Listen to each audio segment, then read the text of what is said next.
So we're also here in hope that this is one area with potential for building bipartisan consensus, putting pressure on elected officials across the Gulf Coast and coastal South to push back. Across the country, half of the National Weather Service offices are missing more than 20% of their staff. 8 offices are missing more than 35% of their staff. We have 23 National Weather Service offices with no meteorologist in charge, and 16 without the warning coordinator meteorologist whose job it is to work with emergency officials and the general public to prepare for oncoming disasters. DOJ cuts have eliminated 2,000 full-time staff at FEMA since January. That's 1/3 of the full-time staff. And this is uncomfortable territory for a lot of our elected officials on both sides of the aisle to talk about, because these cuts are central to the Musk and Trump agenda, and because many of the states that are most vulnerable to natural disasters are Republican-led. But if Senators Marsha Blackburn and Josh Hawley are having to go hat in hand for disaster relief for Tennessee and Missouri, then Republican officials towing the line or enthusiastically endorsing the DOJ cuts isn't going to save them, or us, or anyone. And nobody voted for that. So we're here today because there are 3 things that we're all going to have to do. We're going to have to understand the scale of the damage that has been done to our disaster preparedness, to response and recovery by the DOJ cuts and by agency dismantling. We're going to have to prepare for this hurricane season in our communities with the knowledge that we may have to move faster with less information and respond as if federal help isn't coming. And we need to urge our local and state governments to do the same, so that together we can work to protect as many people as possible. And we're all going to need to contact our respective members of Congress and demand that money that they've previously appropriated for NOAA and for FEMA be restored, and that those fired be reinstated. The easiest way to do that is to call the Capitol switchboard at 202-224-3121. Put it in your phones. Call it every day. And because we're going to do all 3 of those things better with more information, we've asked Dr. Alexandra Girolamo and retired Lieutenant General Russell Honore to help us all understand better where we stand in this moment. Dr. Girolamo is the Director of Research for the Center of Environment, Land, and Law at Loyola University New Orleans College of Law. She's the founder of the Natural Hazard Mitigation Association and served as its executive director. She previously served as an associate professor and director of the doctoral program in emergency management at Jacksonville State University. She's currently supporting the U.S. Geological Survey's National Climate Adaptation Science Center as a climate justice lead. She's a community resilience specialist and applied researcher at the Lowlander Center with expertise in disaster recovery, risk reduction, and hazard policy. General Russell Honore truly needs no introduction, certainly not in New Orleans. He is a decorated 37-year Army veteran, a global authority on leadership, and an expert on climate change and disaster preparedness. The General led the security review of the U.S. Capitol's security infrastructure following the attacks on January 6, 2021. And 20 years ago this summer, as the commander of Joint Task Force Katrina, he became known as the Category 5 General for his leadership in coordinating military relief efforts in post-Hurricane New Orleans. Welcome, both of you, and thank you for your time.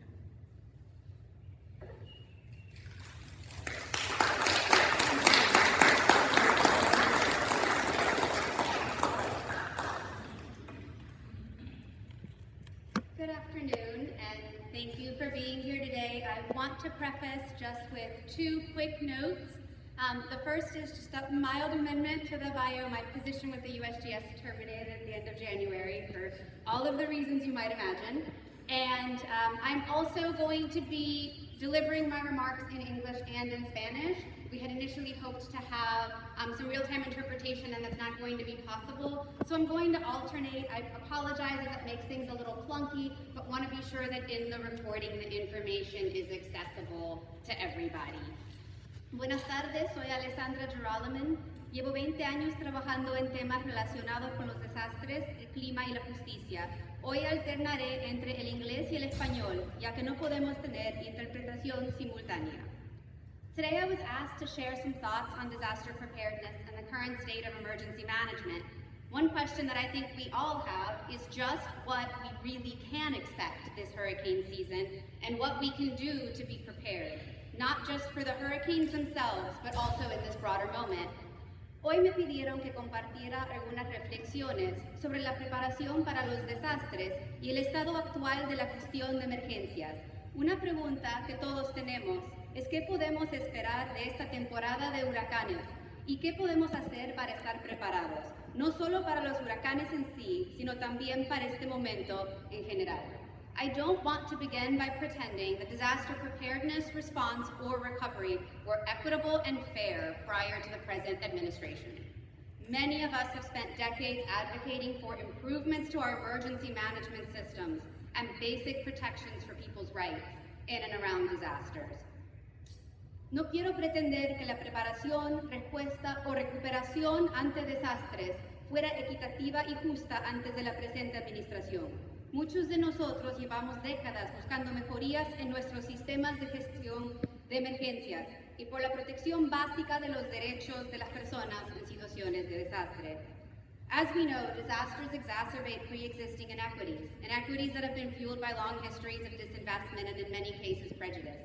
For example, limited resources for those who are unhoused, unequitable treatment of trans individuals, the particular risks faced by undocumented folks, challenges around evacuation for persons without transportation. The list unfortunately goes on and on. Los desastres exacerban las desigualdades preexistentes, desigualdades alimentadas por largas historias de desinversión y en muchos casos prejuicios.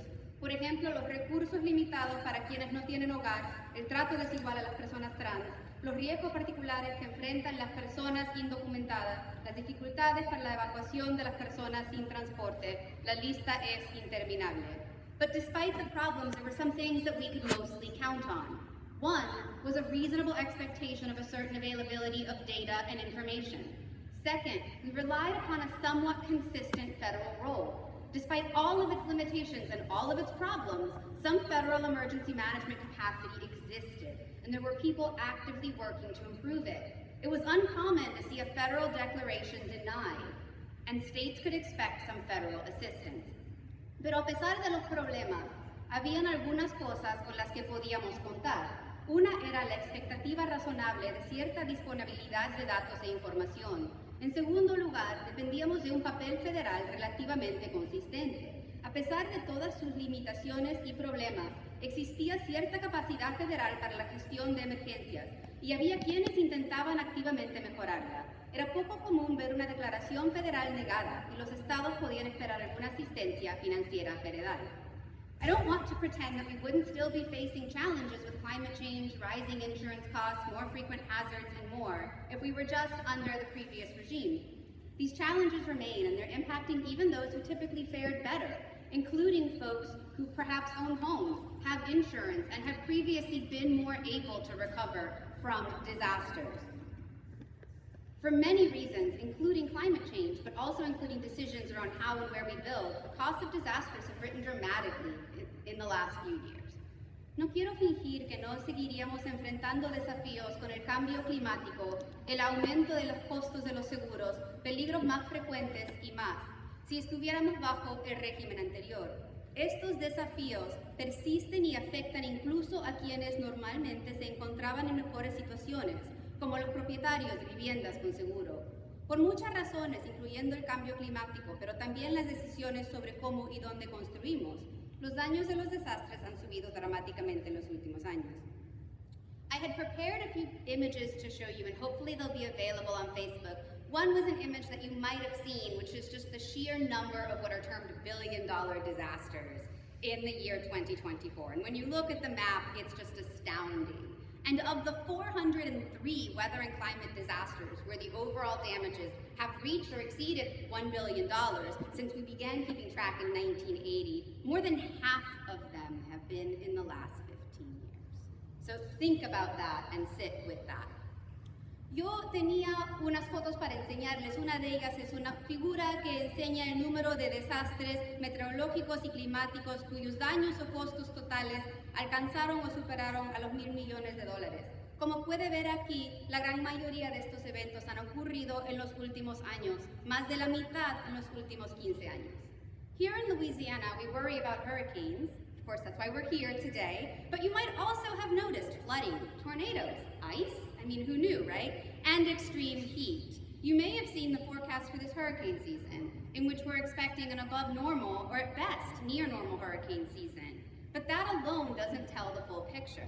Aquí en Luisiana nos preocupamos por los huracanes, aunque quizás hayan notado que también tenemos inundaciones, tornados, hielo y calor extremo.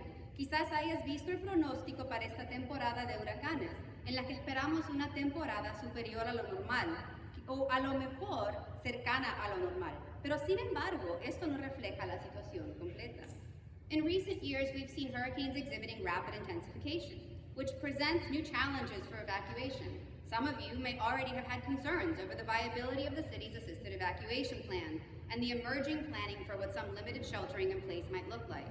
On top of these challenges, we might even be worried that some of the post-Katrina levee improvements will be impacted by a more politicized levee board. En los últimos años, hemos visto cómo los huracanes llevan rápida intensificación, que presenta nuevos desafíos para la evacuación. Algunos de ustedes quizás tengan dudas sobre la viabilidad del plan de evacuación asistida de la ciudad. Además de estos desafíos, también nos preocupa que algunas de las mejorías de los diques tras el huracán Katrina se ven afectadas por una junta de diques más politizada. Now let's talk about FEMA and what exactly is going on at FEMA. The short answer is that we don't know yet, and that kind of uncertainty doesn't do us any good. The president has been an outspoken critic of FEMA, even calling for its abolishment several times, and in January, passed an executive order where he called for the creation of a council to weigh in on the future of emergency management. La respuesta corta es que no sabemos, y esa incertidumbre no nos beneficia. El presidente ha criticado abiertamente a FEMA e incluso ha pedido su abolición en varias ocasiones. En una orden ejecutiva de enero, solicitó la creación de un consejo para evaluar el futuro de la gestión de emergencias. At the first and only meeting held in May, Secretary Noem reiterated the president's desire to eliminate FEMA as it exists. However, there was some discussion of at least renaming the agency and reducing the federal role. Not surprisingly, as you've just heard, FEMA has lost a great many staff, including a large percentage of its leadership. In a second executive order, the president reiterated the importance of a locally led preparedness mission. The truth is that a lot of emergency management has always been local and will always remain local. In fact, a lot of disaster preparedness occurs in the community and through mutual aid.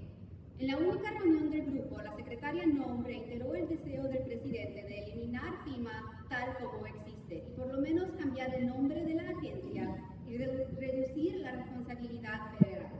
No es sorprendente que FEMA haya perdido a un gran número de empleados, incluyendo un gran porcentaje de su liderazgo. En una segunda orden ejecutiva en marzo, reiteró la importancia de una misión de preparación dirigida localmente. Lo cierto es que en gran parte la gestión de emergencias siempre ha sido local y seguirá siendo local. De hecho, gran parte de la preparación ante desastres se realiza en la comunidad y mediante la ayuda mutua. But the federal government does play a vital role in coordination, particularly when events impact more than one state or require resources such as equipment that are difficult to obtain. The federal government also provides financial resources for recovery when damages exceed the resources a state can bring to bear. This can happen even when states have been diligent about investing their own funds. Local emergency management, particularly in rural areas, is also often funded by federal grants. A great deal of planning and training, including training for firefighters and other first responders, is also provided by the federal government. Even flood insurance for all of its faults will largely be unavailable without a federal role. Sin embargo, el gobierno federal lleva un papel vital en la coordinación, especialmente cuando los eventos afectan a más de un estado o requieren recursos como equipos difíciles de conseguir. El gobierno federal federal también proporciona recursos para la recuperación cuando los daños cuestan más de los recursos de un estado.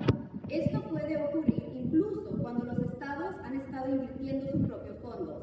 La gestión de emergencias, especialmente en zonas rurales, También suele financiarse con subvenciones federales. El gobierno federal proporciona gran parte de la planificación y el entrenamiento para bomberos y otros socorristas.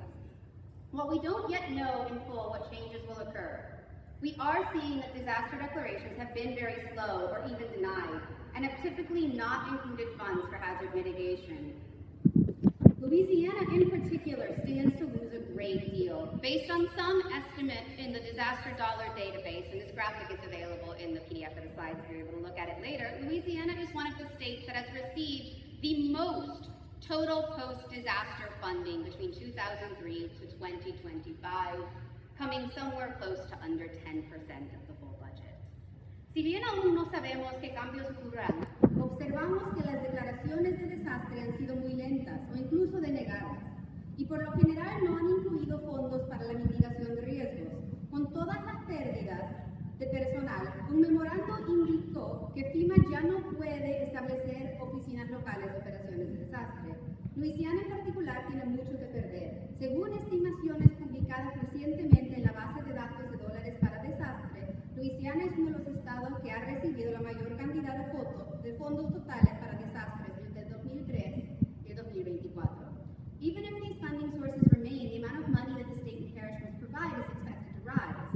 If the federal cost share had been capped at 75%, then between 2008 and 2024, Louisiana would have had to come up with an additional $1,895 million. We also receive a lot of hazard mitigation dollars that are invested in projects that alleviate human suffering and avoid economic losses from floods and other disasters. By some estimates, Louisiana stands to lose as much as $720 million. Incluso si se mantienen estas fuentes de financiación, se prevé que la cantidad de dinero que el Estado y la parroquia deben aportar aumente. Si la participación federal en los costos se hubiera limitado al 75% entre el 2008 y el 2024, Luisiana habría tenido que aportar $1,896 millones adicionales. También recibimos fondos para la mitigación de riesgos a través de programas que dan dinero para cosas como protección de inundaciones. Según algunas estimaciones, Luisiana pudiera perder hasta $720 millones. and that's without even thinking and talking about agencies other than FEMA, without talking about the Weather Service and NOAA. A loss of forecasting ability impacts the ability of airplanes to fly and ships to cross oceans. Large events like the Super Bowl and Mardi Gras also depend on good forecasts to keep people safe. La pérdida de la capacidad de pronóstico también afecta la capacidad de los aviones para volar y de los barcos para cruzar océanos. Grandes eventos como el Super Bowl y el Mardi Gras también dependen de buenos pronósticos para garantizar la seguridad y el disfrute de las personas. If you've seen the recent map that was published in the Washington Post, the National Weather Service now has large areas of the country where it cannot provide 24-hour forecasting. We've also seen a loss in the ability to send up weather balloons. Although we are fortunate that there have not yet been any documented cuts to the National Hurricane Center, the climate data that NOAA relies upon for hurricane modeling is substantially at risk. And the loss of so many employees has left NOAA unable to fully project sea level rise and understand climate patterns such as El Niño that influence weather variability. El Servicio Meteorológico Nacional ha sufrido una pérdida tan grande de personal que ya no puede dar pronósticos de 24 horas en todo el país. Otra pérdida crítica es la reducción en la frecuencia de los lanzamientos de los globos meteorológicos. Estos globos recompilan datos cruciales en diversos niveles de la atmósfera que se utilizan para la predicción, incluyendo la de huracanes. Tenemos suerte que aún no se han producido en el Centro Nacional de Huracanes ningunos recortes, pero sin embargo, la información en la cuales ellos dependen sí está impactada. As just one further example of the wide-ranging impacts from cuts to NOAA, just a few weeks ago, 8 of the 28 staff members at the Office of Response and Restoration, the very team tasked with oil spills, left the agency.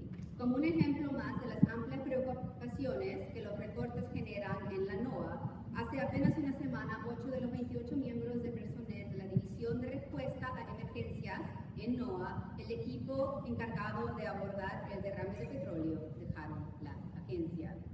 The cumulative effects of this hurt us all, and they leave us less prepared and less able to prepare for disasters. Los efectos acumulativos de todas estas cosas nos perjudican a todos y nos dejan menos preparados y con menos capacidad para prepararnos ante los desastres.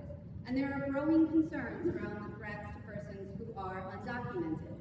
FEMA was instructed to review all disaster relief programs in an internal memo in February and to identify how they might be assisting persons the administration refers to as illegal. More recently, FEMA has attempted to put holds on grants to nonprofits such as the Red Cross that might also be providing services to migrants. Los efectos acumulativos de todas estas cosas nos perjudican a todos. Además, existe una creciente preocupación por las amenazas a las personas indocumentadas. En febrero se ordenó a FEMA revisar todos los programas de ayuda en caso de desastre mediante un memorando interno e identificar cómo podrían estar ayudando a las personas que la administración considera ilegales. Más reciente, FEMA ha intentado suspender las subvenciones a organizaciones sin fines de lucro como la Cruz Roja, que podrían estar ayudando a migrantes. With all of these changes and concerns, what can we do? Con todos estos cambios y inquietudes, ¿qué podemos hacer? As always, we can do the best we can to be prepared for hurricane season and to support our neighbors in their preparedness. Supporting each other through mutual aid and mutual care continues to be a strength that we have as a community. Neighbors will often be a first line of support in any crisis. There are certain things that you can do to be prepared, many of which you already know. You can find great resources such as lists of what to pack in a go kit through NOLA Ready and other community groups. While not everyone can do all of the best practices, it can be helpful to do as much as you are able. Con todos estos cambios, ¿qué podemos hacer? Como siempre, podemos hacer todo lo posible para estar preparados para la temporada de huracanes y apoyar a nuestros vecinos en su preparación. Apoyarnos mutuamente mediante la ayuda y el cuidado mutuo sigue siendo una fortaleza que tenemos como comunidad. Hay ciertas cosas que puede hacer para estar preparado, muchas de las cuales ya conoce. Puede encontrar excelentes recursos como listas de qué empacar a través de NOLA Listo y otros grupos comunitarios. Si bien no todos pueden seguir todas las recomendaciones, puede ser útil hacer lo posible. For example, make a plan for where you might go if you have to evacuate. Make sure that some friends or family know your plan. Plan for any unique needs that you might have, such as access and functional needs, children in your family, pets, etc. If you're able to, have some non-perishable food and water, keep your vehicle gassed up, and have enough medications and other things that you might need. Plan for power outages, have a flashlight and batteries, and think of how you might keep cool or keep a phone charged. Check on your friends and family members, particularly those who are elderly or have very young children.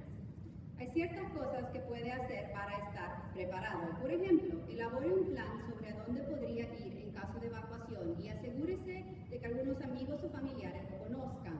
Planifique cualquier necesidad especial que pueda tener, como para las deshabilidades, niños y su familia, mascotas, etc. Si puede, lleve alimentos no perecedores y agua, mantenga su vehículo con gasolina y tenga suficientes medicamentos y otras cosas que pueda necesitar. Planifique para cortes de electricidad. Lleve una linterna y baterías y piense en cómo podría mantenerse refrescado en el calor o mantener su teléfono cargado. Esté pendiente de sus amigos y familiares, especialmente de las personas mayores o con niños pequeños. Make sure that you have all of your important documents at hand so that you can take them with you in an emergency. You might also want to take pictures of documents or scan them and then keep the digital copy in a safe place. This might include your insurance documents, citizenship papers, medical information, bank information, etc. You might also think about how you can advocate for others if you can safely do so. Consider letting your elected officials know just how important disaster preparedness is to your community. And as always, share resources, including knowledge. Asegúrese de tener todos sus documentos importantes a mano para poder llevarlos con usted en caso de emergencia. También podrías tomar fotos de documentos o escanearlos y guardar la copia digital en un lugar seguro. Esto podría incluir tus documentos de seguro, documentos de ciudadanía, información médica, información bancaria, etc.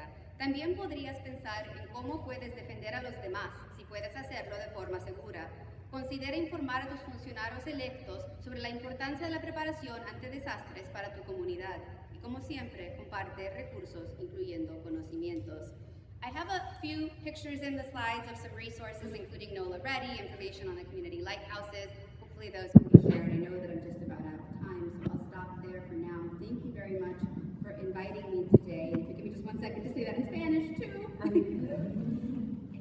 En las fotos que traje, que espero que ustedes puedan ver, hay algunos recursos, incluyendo Nola Listo, los faros comunitarios y otros temas. Aquí pararé por ahora. Muchas gracias.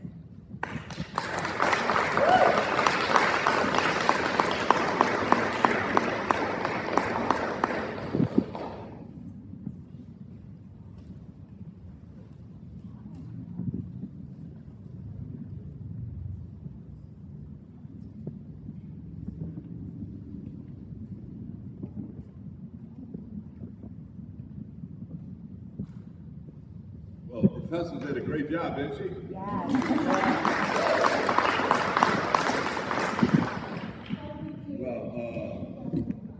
you got to be serious about hurricane preparedness. I don't know whether to say welcome to 2025 hurricane season, but Lord help us. With all due respect in his place of workers, or hold on. It's one thing I do know,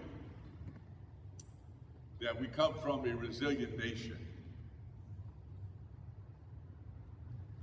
where previous generations, to give you an example, will spend the year, most of the year getting ready for winter.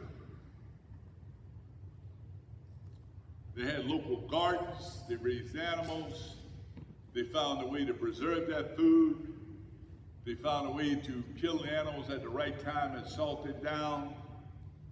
And that's the culture that built this nation. But as we got more sophisticated as a nation, it became, and we put thousands of people in a square mile, that way of living could not be sustained. But that idea of being resilient is one we must reintroduce into our culture, because things will happen.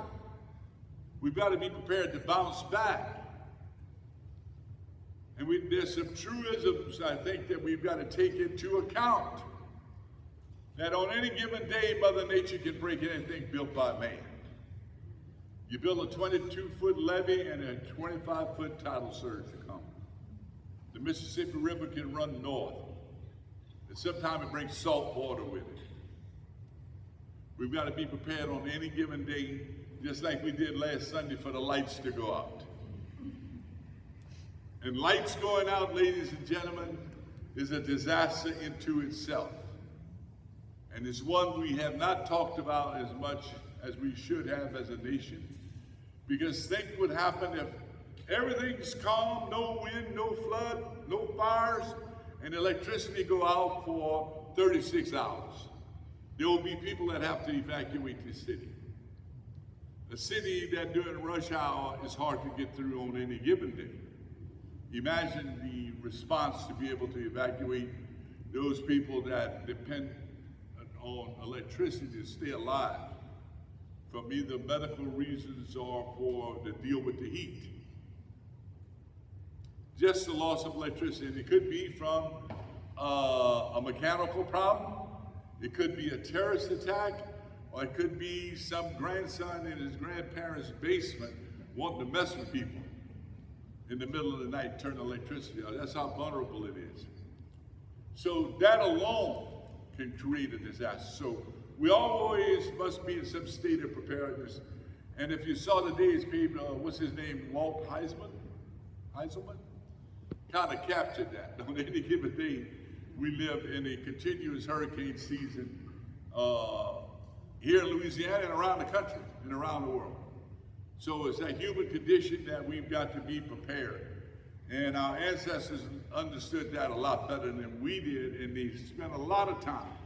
Over the years since we have come into this metropolitan lifestyle and living next to the Mississippi River here in this part of the state, to one of the biggest ports in the world that export 43% of U.S. commerce in terms of tons is exported out of the Port of New Orleans between here and Baton Rouge. We're a significant security interest to the rest of the country. But we live here. And many of us will spend more time getting ready for Mardi Gras and Jazz Fest than we do hurricane season. That's the reality. How do we get into a preparedness. You are not the problem because you're here. It's how do we take this message back to our community? I had the opportunity twice after I left the Army and after my Katrina experience to go to Cuba, a very poor country, communist. I mean, there's nothing good about what's going on, how the people live there. But they don't have a FEMA. But they prepare. They prepare by teaching children in high school basic skills about preparedness. And those children go around the neighborhood and they inspect the community. They said, hey, this ditch needs to be cleared. Because if not, when the water comes, what's going to happen? It's going to flood. That tree limbs need to be cut. Because if it's not cut, it's going to drop the power line, and you not only lose the power to your house, you're going to lose the whole block. It's not something we can necessarily replicate. That's a communist regime to tell people what to do. And on Saturdays, they have hurricane preparedness day where the whole block show up, and somebody is tasked to clean that ditch, and somebody is tasked to cut that limb. We don't live that way in America. We're more organized. We depend on the legislature and the parish council, the wise people, to figure out that the ditch need to be cleared, raise the money for a tax to clear it, to get halfway done, and we flood way too early, and the lights go out way too often because the limbs don't get cut. I'm not saying we replicate that, but there's something to learn when you don't expect Superman to show up. The federal government. There's much we can do to prepare our block, our street. Let's reflect a little bit on Katrina. And you got to keep me on time because I want to allow some dialogue. So give me 10 minutes, wherever I am, we'll stop. Get ready to talk. Reflect on Katrina. That came the official record as a Category 3 storm. The mayor was pushing hard on Friday for evacuation of the city. The governor was pushing what we call voluntary evacuation. And we didn't get mandatory evacuation, which is not really mandatory, until Saturday. Only thing mandatory evacuation means is once the winds come, the first responder's not coming. And there's a little thing in state law that if somebody doesn't have the mental capacity, you can get a judge to tell them to go get them and move. Other than that, mandatory evacuation is not mandatory. You all know that. And there were, on Saturday, the big evacuation started out of the city. The news that nobody ever talked about 80% of this region did evacuate. One of the highest that ever been recorded for any storm. 80% evacuation. The evacuation was somewhat slowed on Friday because the wise people in the school board decided to keep the school because the Saints had a game that night. And their statement on WWL or one of the local states said, well, if we close the school, what are people staying for the game going to do with their children today? So they kept the schools open. And much of the evacuation happened on Saturday and Sunday, but there were people leaving on Friday. As was a lot of the first responders getting their family out of town. That's their responsibility too. So when we go back and we look at that time, and all of you have memories of this, and there are people that said, who learned from Grandpa, well, I'm going to leave unless it's a category 2 or 3, I got it, we stay in. And they didn't leave. The numbers show when we pick the remains up out of the homes that majority of the people who died were elderly, disabled, and poor. In some cases, all three. The majority of them were alone at home. So what's that message tell you? How can we focus on that population because they were the most vulnerable? How do we organize our street that when the evacuation comes, there's somebody on that street going to go over there and check on Miss Nellie or Mr. John? The government ain't good enough to do that. listen to me. You with me? This is a human responsibility. You don't leave with an empty seat. How do you organize your block and you go back and you have a lemonade foray next Sunday? Let's keep this going. Every Sunday we're going to do something at a certain time. It's 11 o'clock under a big tree in the median. We're going to talk about preparedness. Who has medical training?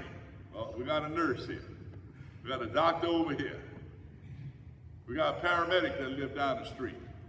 And every Sunday between now and the early hurricane season, the team meets.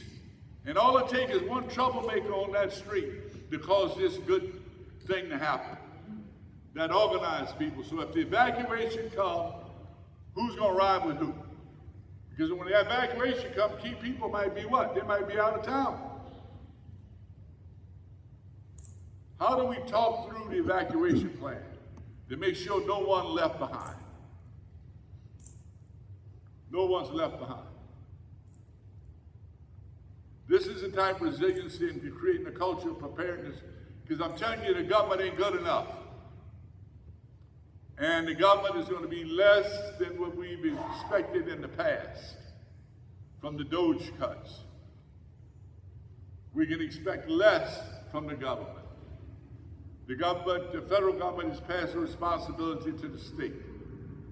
And in all fairness, we have a good state first response team. I think most of you agree with that. The state, organized between the governor's office, the last governor, this governor, repetitively are leaning forward when a disaster happened to get state assets in. It's well organized, it's well rehearsed. I've been very impressed with what I've seen the Office of GOSEP do in the National Guard over the last few months. They've focused on each parish. They've had repetitive seminars. They're posting on social media, working hurricane awareness.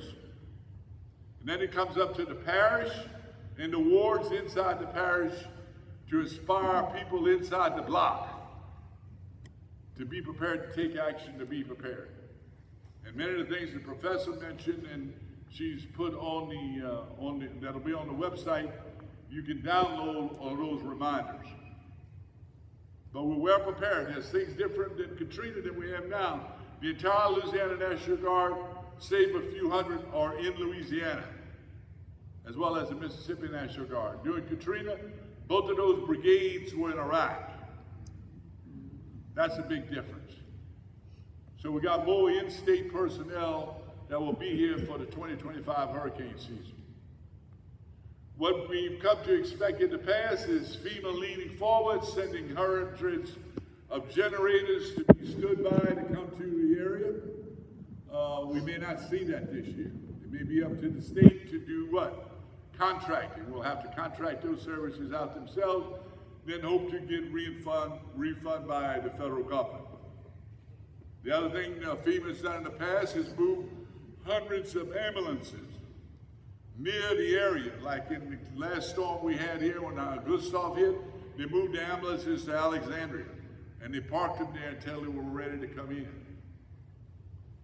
But again, we always do a great response, and I'm trying to get the government and local governments to think, let's act before the storm.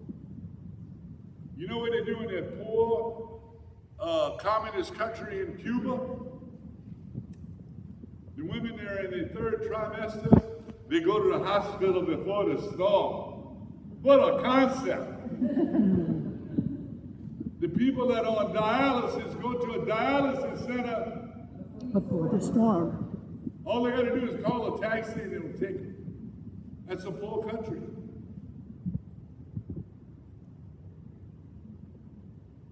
During Hurricane Ida, we had enormous amount of security on Canal Street, troops with guns,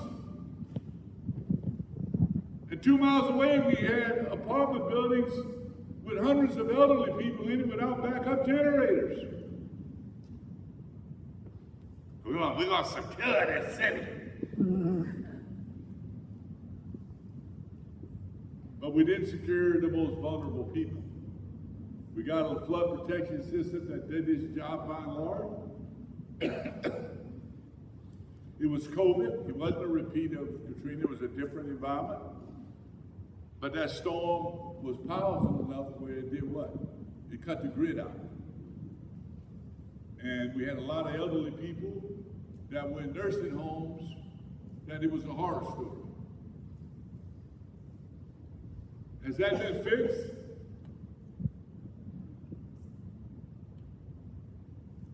And some of them lost their lives. But we were secure. Canal Street was secure.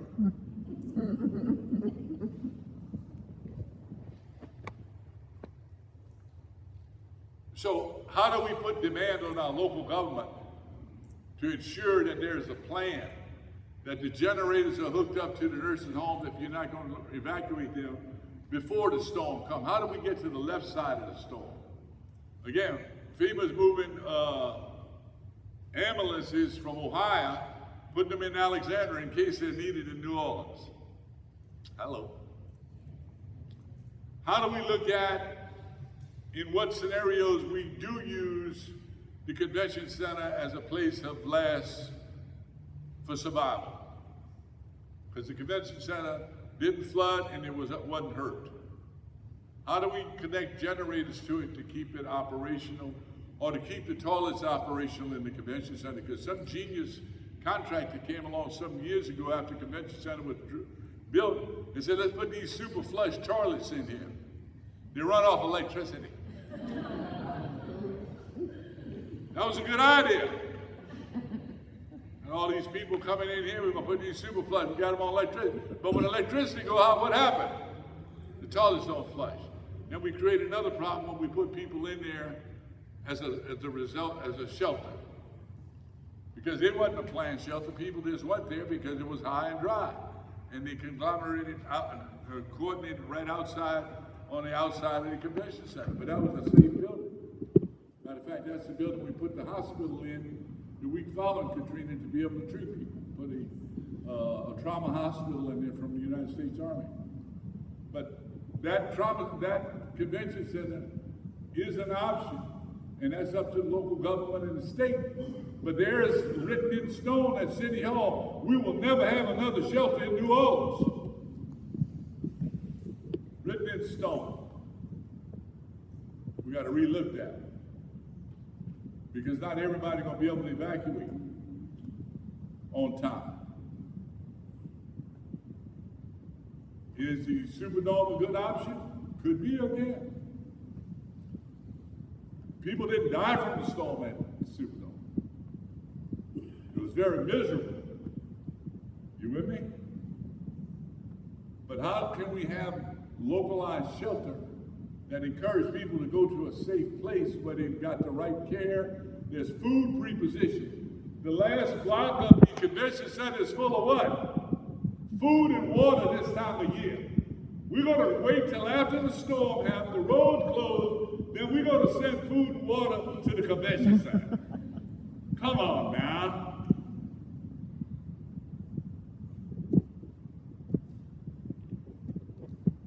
Preposition it, because if one thing's going to happen, the hurricane's going to come.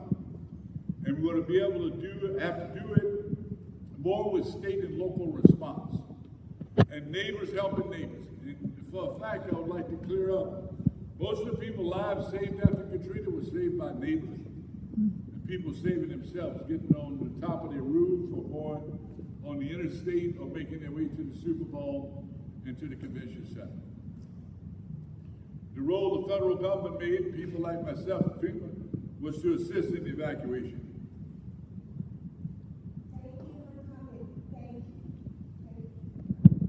Thank you. But that was our mission. I wish we could have been here earlier. The Thursday before Katrina, I put a request in for ships and helicopters and thousands of troops. On Friday, some genius at the Pentagon said, well, tell Honorary we're not giving First Army that because we don't have a request from FEMA. Because that's the protocol. The lawyers and the legislators work off protocol. The protocol is we don't send federal troops in until there's a request from the governor and from FEMA. Last time I looked at the mission of the United States military is to protect the people of the United States. It's all in foreign and domestic, whatever that is. And when we looked last year at those storms, I was somewhat embarrassed. It took almost 13 days before federal troops went in to help in Hurricane Helena. Ridiculous. And right near Helena, you got the 101st Airborne Division, world renowned. Dozens of helicopters. Over here you got Fort Bragg now, home of the 82nd Airborne and 18th Airborne Corps.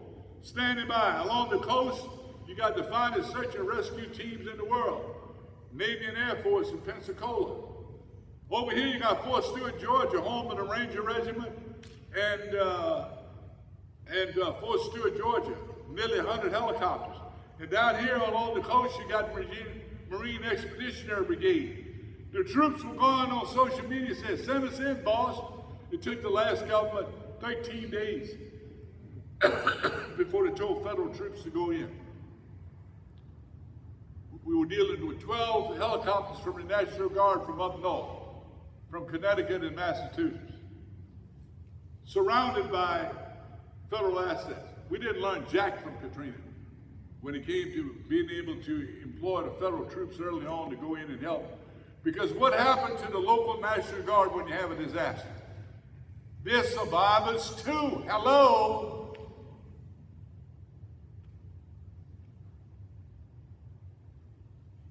That's why you pay for all of this.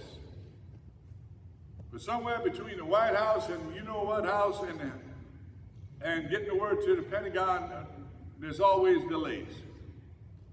We can do better, but back to my original talking point, be prepared to be your own first responder. There's a burden on that person you look at in the morning to be prepared. And when you get prepared, how do you get your family and your friends ready? And don't forget your neighbors. There's a lot going on politically now with FEMA reimbursement, the big beautiful bill. I think a lot of those reimbursement and programs are being held up because let a senator say they're not going to vote for it. They're not going to get that bridge. They're not going to get that recovery from a tornado. You with me? They're not going to get a recovery from that flood because that will be used as a measure of what? To pass the big beautiful bill. I think the FEMA recovery dollars and the mitigation dollars are being held up in some cases until this legislation passed. But the damage that has been done and the reduction, as the professor said in numbers, is already done. Because we don't have those experienced people. Do I think we ought to have changes in FEMA? Yeah, I think FEMA ought to be moved back under the White House. It's under a bureaucratic operation in Homeland Security.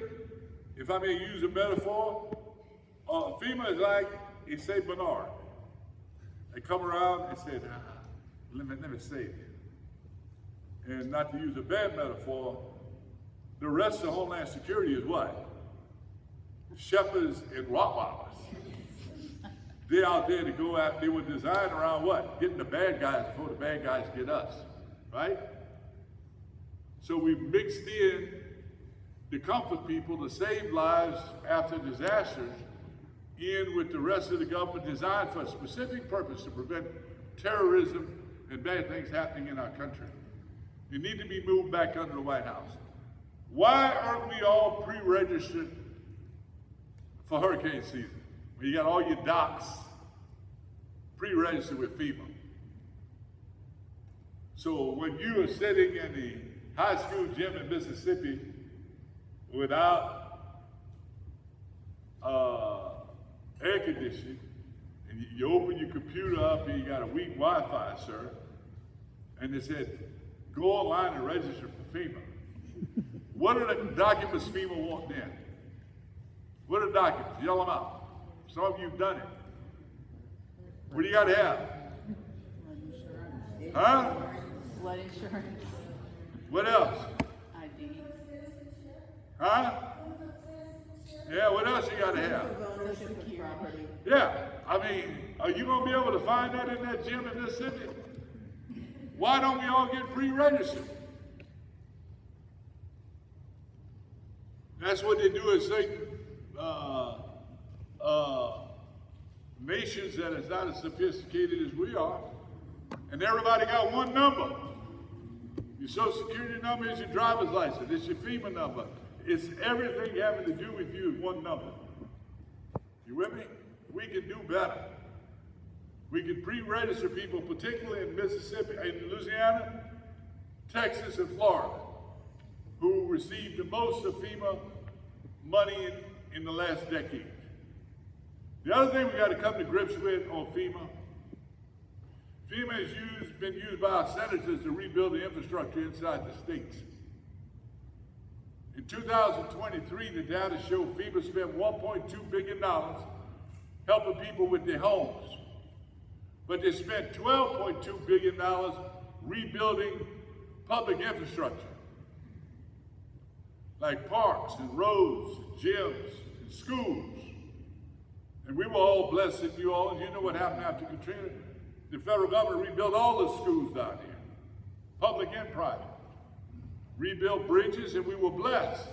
They bought new pumps that were built in the 1930s that were designed to pump the water out. The federal government did all of that. We appreciated that. But think about the numbers. Stafford Act, get people back in their homes. $1.2 billion. Public infrastructure. FEMA wasn't designed to replace the aging infrastructure in municipalities. We got to get past that, because that's what it's being used for. When I came back from Korea in 2002, we picked our car up, and I was going to Jackson Barracks, and I passed a school that looked like it was in a third world country.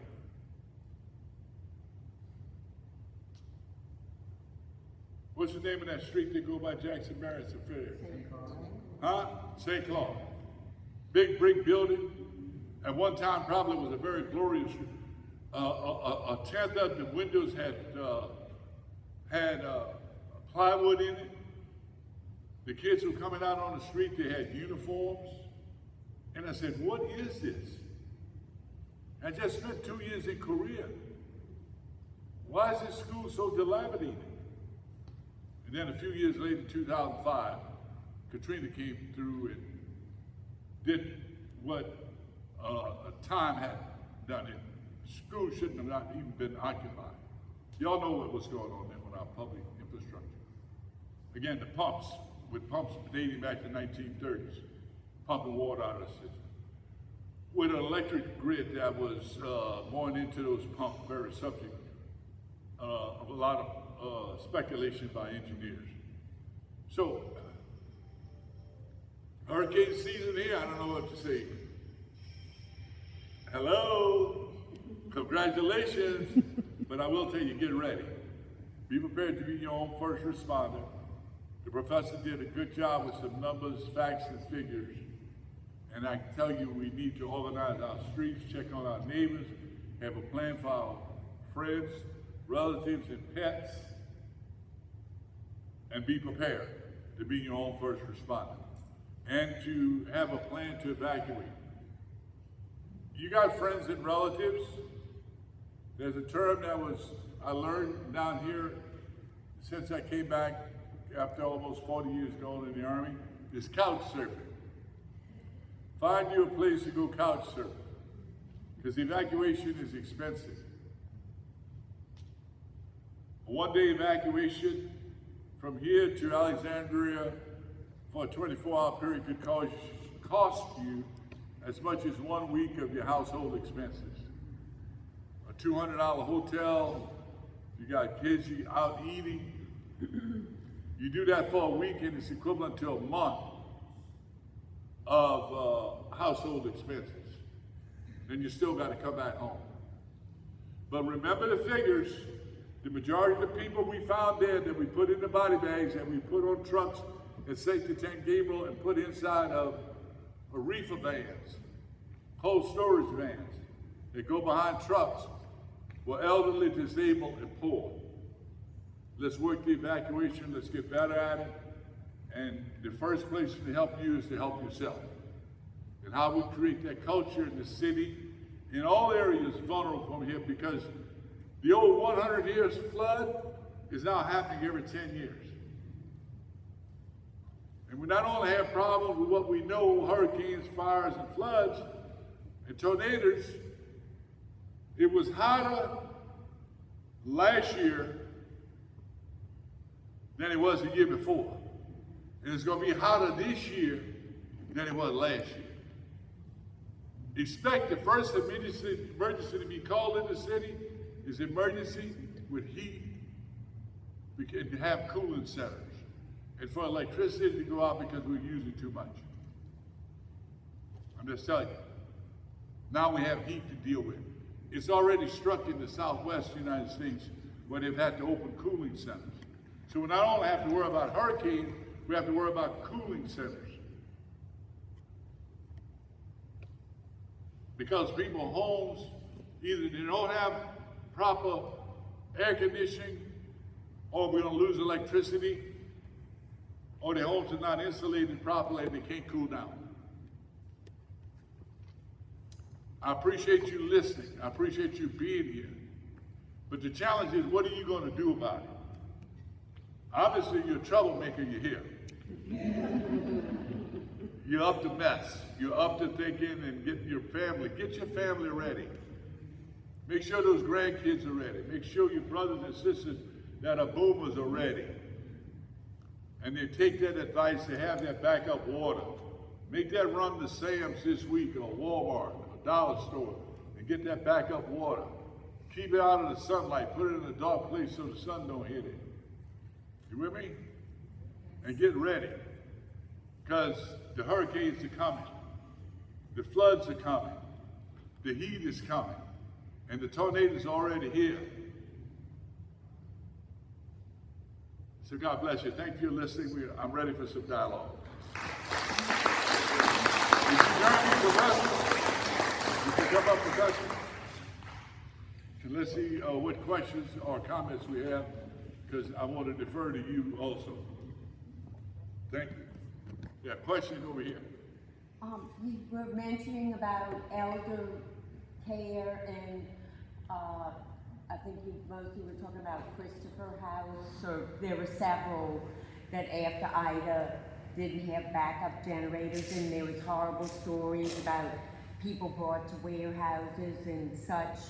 I just want to make everybody hear that our state Senate is trying to pass House Bill 134, and it's to let nursing home companies and private equity firm owners to limit their accountability for neglect and abuse.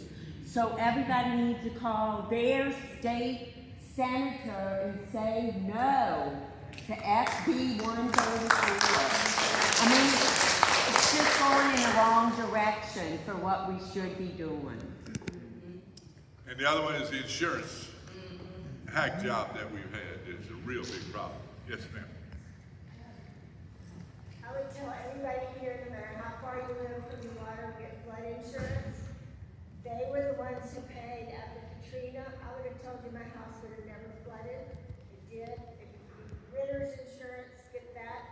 They shuttered everything to the private insurance, shuttered it to the government. And also, I understand Amtrak offered to evacuate people after Katrina. Do you have any idea if they will be running as an evacuation? I don't know. You don't. There was talk about, but again, the evacuation plan, the state and the city had product agreement was the contraflow plan. I don't know if Amtrak was a part of that, but it sounded like a good idea. You want to interpret some of the facts we had about the bill to those who may want to interact, and the point the lady made about insurance. Could you remind me of the bill number? It's SB 164. Is it, 134, sorry. Yes, SB 134.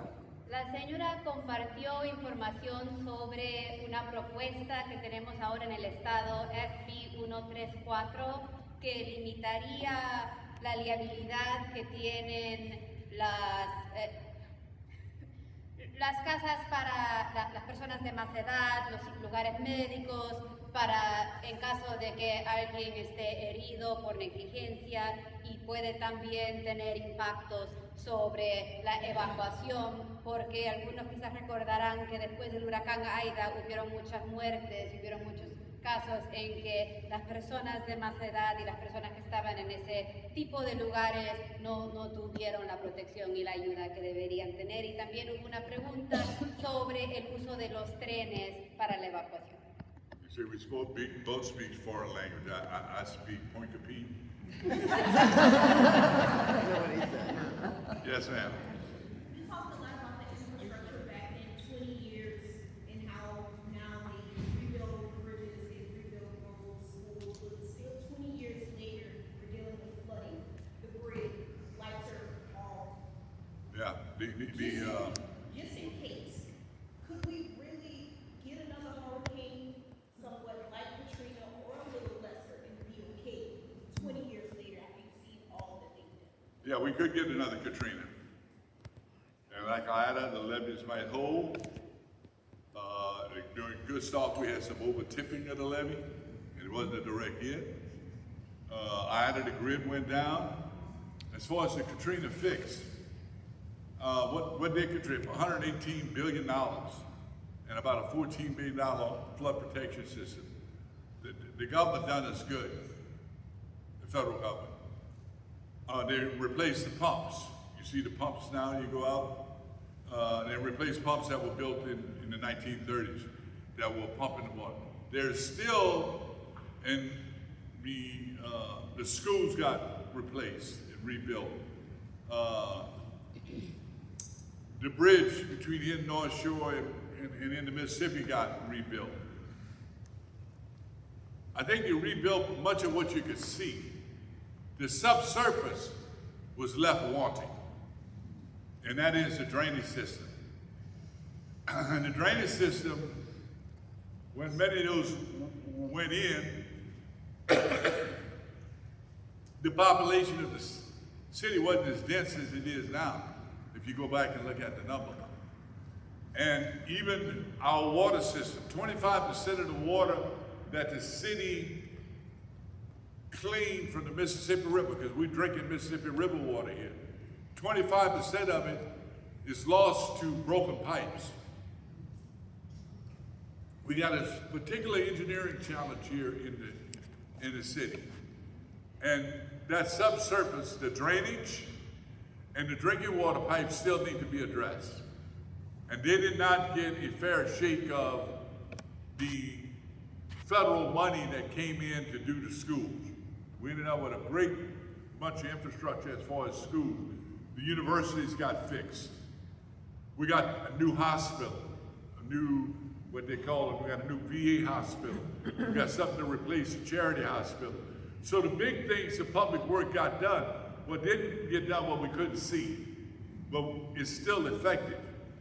And the city has the algorithms that, you know, if we get a 1 hour rain and they go into this half-hour scenario, and if you normally flood, you're gonna flood. And you hear the weather people saying this. But we still got an issue with how we get the water out of the city during heavy rains. That infrastructure was not fixed. And it could be done better, in my estimate. If I could add one thing, and then I'll also translate. I would add that we also, in a lot of hazard mitigation and disaster recovery, have tended to repair back to the last thing that happened, or maybe just slightly better than we would have needed for the last thing that happened. But that doesn't account for climate. That doesn't account for change. It doesn't account for all the land loss and all of the other factors as well. La pregunta fue sobre la infraestructura y si es que otro huracán similar a Katrina volviera a tener los mismos impactos, o si es que los arreglos a la infraestructura quizás ayudarían en tal caso. Y la respuesta es de que han habido muchos cambios, muchas cosas, muchas mejorías a la infraestructura, pero que muchas veces lo que ha sido mejorado es solo lo que se ve. Cosas como las escuelas, por ejemplo, o los diques, pero lo que no se ve, lo que está bajo la tierra, lo subterráneo, eso muchas veces no ha sido arreglado suficientemente. Y yo también agregué que otro problema es que muchas veces hacemos los arreglos para responder al evento que acaba de ocurrir y en tal caso no estamos preparándonos para lo que sabemos que puede ocurrir con cosas como el cambio climático o la pérdida de la protección que tenemos ahora en el coast. Thank you. Yes, ma'am. What's the Corps of Engineers, part in this? Have they lost funding or who are they with now? Are they FEMA or?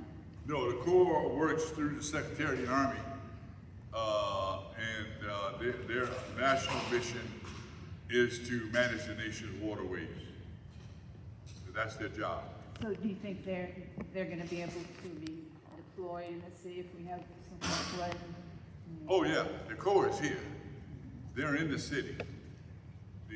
If you hadn't been there, they've got this big grand office right off the lake, right off the Mississippi River at the end of Carlton Street. I think it's called Lake Street or something like that, but they're here. Do you think they'll have an increased role now that FEMA is I think they will have the traditional role of controlling, protecting, and reinforcing the levee. That's their primary mission, is to control the water. And the manage, as you saw a few weeks ago, they were about to open the Bonnet Carrot. And the reason we opened the Bonnet Carrot is to keep the city of New Orleans from flooding. I mean, all the juju you hear people saying, they talk around it. We opened the Bonnet Carrot to keep New Orleans from flooding. We opened Morganza to keep Baton Rouge from flooding. Now, there's people out in the Chapel Isle Basin don't like us open Morganza. But if you don't open Morganza and Baton Rouge break, there's 150 chemical plants between Baton Rouge and New Orleans. Hello. We didn't put them chemical plants there. Those chemical plants weren't, the levee wasn't put there to protect them. They were to protect us from the flood of 1912 and 1927. When you could have taken a boat from Jackson, Mississippi and driven it straight to Lafayette. It's to hold that river inside the bank. You with me?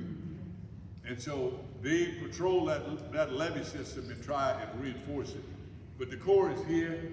I don't see them in a different role because their job is primarily infrastructure.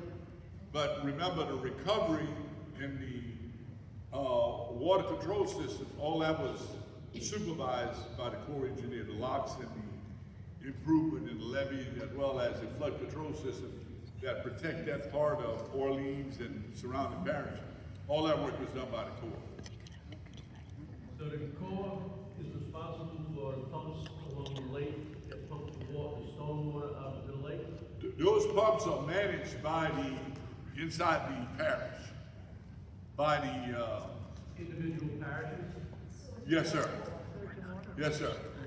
If they need help, we've seen in the past that the Corps will bring in, if they lose power, the Corps will bring in backup generators or pumps to help, but that's a local responsibility. That's not the Corps on a day-to-day basis. The Corps manages the flood protection system. And whatever, yeah. Yes.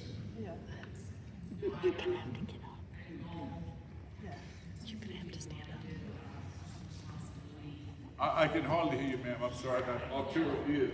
Can you get? We all need to be reminded about our personal responsibility and caring for each other. And I think that's always important, and we don't say it enough.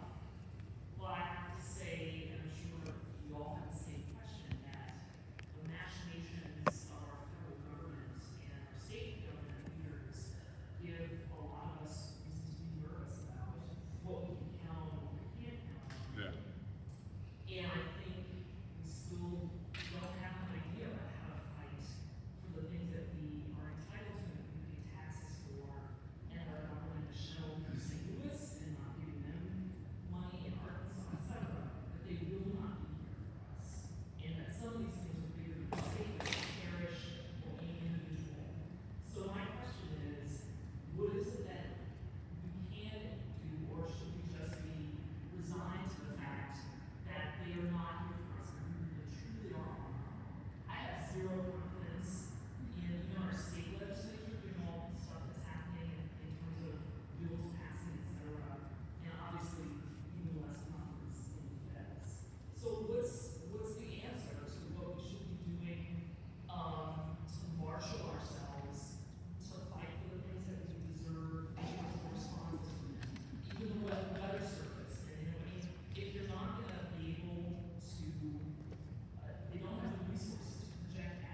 I would gladly accept the blame for that if I had the fix.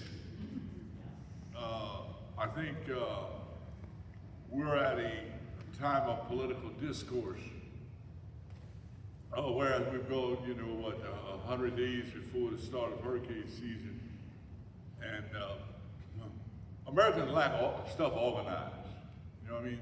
That's the way we've learned to live. That and that costs us over time. We created FEMA for a reason, but the population continued to grow, the infrastructure got older, and the storms got stronger and more repetitive. And I'll be honest with you, we could not continue the pace we've been spending money on disaster recovery. Between that and tax breaks to the rich, we can't do both. You're either gonna continue to give rich folks tax break, or you got to do something about the amount of money you spend in disaster recovery. The California fire is over $200 billion. $200 billion. Many of the people didn't have insurance because the insurance companies left. There's some enduring issues here that's got to be dealt with that FEMA wasn't designed to do. You with me? But you don't think the White House is able to make that happen? I think we all totally are on the I think the legislation, the Senate and the House is going to go back and fix this. Because we're going to have to deal with fires in California, and earthquakes, and floods. And oh, by the way, what happens next time the salt water comes and salt the water and we can't drink it here in New Orleans? There are some infrastructure issues that they are going to have to address. You with me? And the grid. There's issues that the legislatures, at the state and the federal government got to deal with. But I don't think waiting until a storm comes to fix your drainage system is a working concept. Or changing out the bridges, waiting for the storm to come, or getting the federal government to pay to replace the electrical pole. That was a long one, so I'll let you continue. I'll try to do this very briefly, and I think we're getting the nod. Hubieron dos preguntas. La primera fue sobre qué cosas hace el cuerpo de ingeniería del gobierno con los diques y si es que eso está cambiando ahora bajo los recortes que han habido. Y la respuesta es que por lo general ese trabajo sigue igual.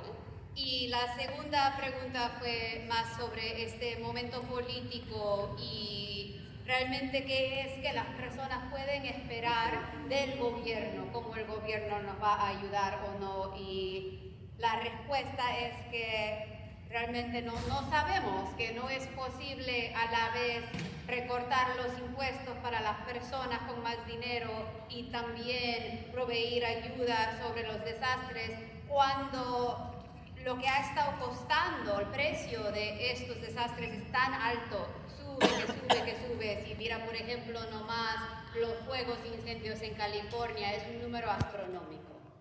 Now, like a good preacher, I'm not going to ask you for a collection, but I want you to raise your right hand and repeat after me. This is pretty safe. I will prepare. I will prepare. I will prepare. I will prepare. Thank you so much.